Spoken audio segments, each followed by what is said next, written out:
看完了《长相思》，后劲儿很大，争议也很大。小妖爱谁先不说，今天我们来说说大荒都有谁知道相柳爱小妖，谁又不知道他那汹涌澎湃的爱。一、西阎王。西阎王肯定知道。小妖回西阎山时，西阎王曾问小妖想嫁个什么样的男人，当时小妖就提了2个问题。第一个，如果他有未婚妻可以吗？第二个，如果他是外爷的敌人可以吗？西阎王当时心里就明白了，后面这个人指的是相柳，所以将位传给苍玄后，吩咐苍玄如果可以放过相柳。苍玄问为什么，他说只是想起从前对故人的一点愧疚，可他与相柳并没有一丝故旧，能想起的自然是小妖的妈妈。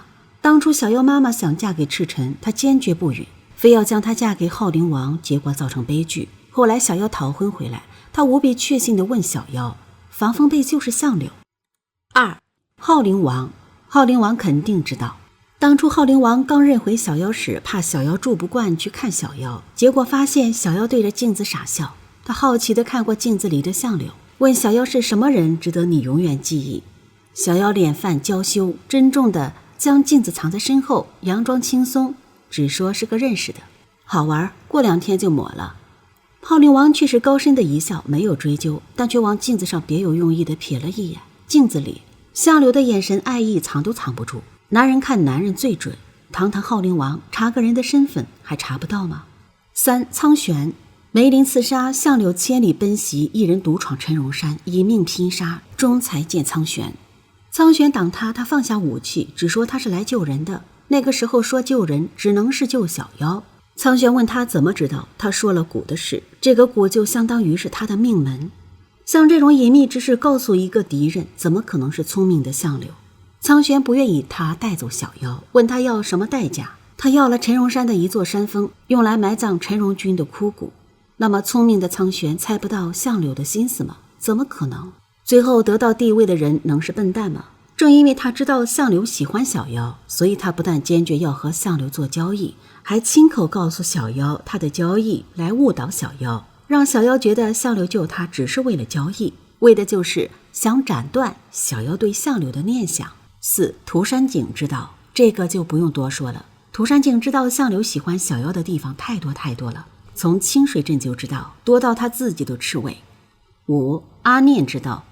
阿念那个时候讨厌小妖，相柳让他将人引到湖边整治，他就有点知道了，不然小妖要嫁给风龙的时候在海边等了7天，他也不会跑到他身边莫名其妙地说其实那个妖怪也挺有意思的。而且景死后，小妖毒杀苍玄后自杀，差点死了，也是阿念命出一个贝壳出来，暂时保住了小妖的命。而那个保命的贝壳就是相柳很早以前交到他的手上，吩咐他若有哪一日小妖出事，便将它装在贝壳里，可以保他一命，并让他谁也不要告诉。6. 左耳知道。左耳那个时候并不知道防风贝就是相柳，向小妖打听防风贝。小妖说贝死了，左耳问小妖，那你会想念他吗？小妖叹了口气不出声。左耳一连追问了好几遍，十分固执。后来小妖说会。左耳开心地笑了，并说他会很开心。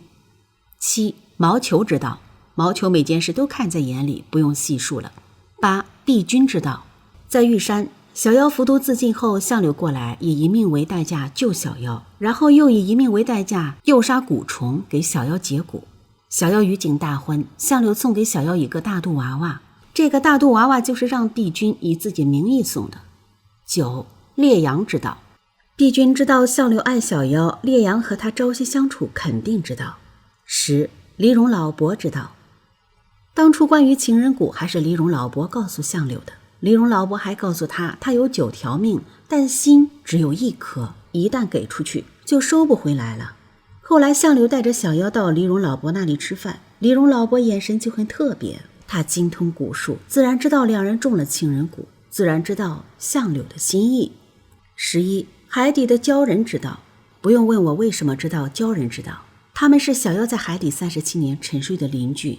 再有，相柳救了景后就是拜托给他们了，小妖的血凝成的血珠，相柳就是交给他们，让他们唤醒的景。第12，我们换相柳的另一个身份防风贝来说，大荒有谁知道防风贝喜欢小妖？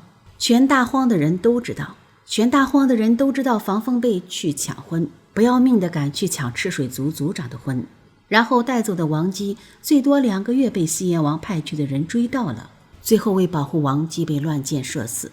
所以说防风贝是相柳给小妖的情书，他爱小妖整个大荒都知道，天地间大概就只有小妖不知道相柳喜欢他爱他吧。毕竟每次他想进一步，相柳就退一步，他想问相柳的心，相柳就会穿上坚硬的壳，用壳上的刺故意刺痛他。他只以为相柳讨厌他，最后还因为相柳要帮他救井，找他要的那半身血决裂，根本不知道他如此绝情，只是不想他知道自己身死的时候伤心罢了。他就算是死了，也不愿意他有1分伤心，因为他伤心，他比他更痛，就算死了也痛。